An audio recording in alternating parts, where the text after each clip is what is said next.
નમસ્કાર મિત્રો, આજના સમાચારમાં તમારું સ્વાગત છે। દેશ, દુનિયા અને ગુજરાતના તાજા, મોટા અને મહત્વના સમાચાર જાણીએ તે પહેલા ચેનલમાં નવા હોય તો ચેનલને સબસ્ક્રાઇબ અને લાઇક કરી દેજો। આગળના મહત્વના સમાચારની વાત કરીએ તો આરબીઆઈએ 31 માર્ચ રવિવાર હોવા છતાં તમામ બેંકો ખુલ્લી રાખવાનો નિર્ણય લીધો છે। નાણાકીય વર્ષનો અંતિમ દિવસ હોવાથી આ નિર્ણય લેવામાં આવ્યો છે।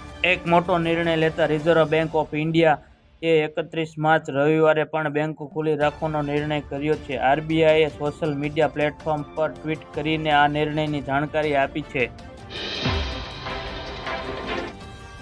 આગળના મહત્વના સમાચારની વાત કરીએ તો રાજકોટ ગોંડલ માર્કેટિંગ યાર્ડમાં ધાણાની મબલખ આવક થઈ છે। હોળી પહેલા માર્કેટિંગ યાર્ડ ધાણાથી ઉભરાયું છે। માર્કેટિંગ યાર્ડમાં અંદાજે 1.25 લાખ ગુણની ધાણાની આવક નોંધાઈ છે। સારા ભાવ મળતા ખેડૂતો પણ મોટા પ્રમાણમાં ગોંડલ પહોંચી રહ્યા છે। હરાજીમાં ધાણાના 20 કિલોના ભાવ રૂપિયા 1000 થી 2000 સુધી બોલાયા હતા, જ્યારે ધાણીનો 20 કિલોનો ભાવ રૂપિયા 1100 થી 2500 સુધી બોલાયો હતો। યાર્ડની બહાર બંને બાજુ 1400 થી 1500 વાહનોની 6 થી 7 કિમી લાંબી લાઇન લાગી હતી।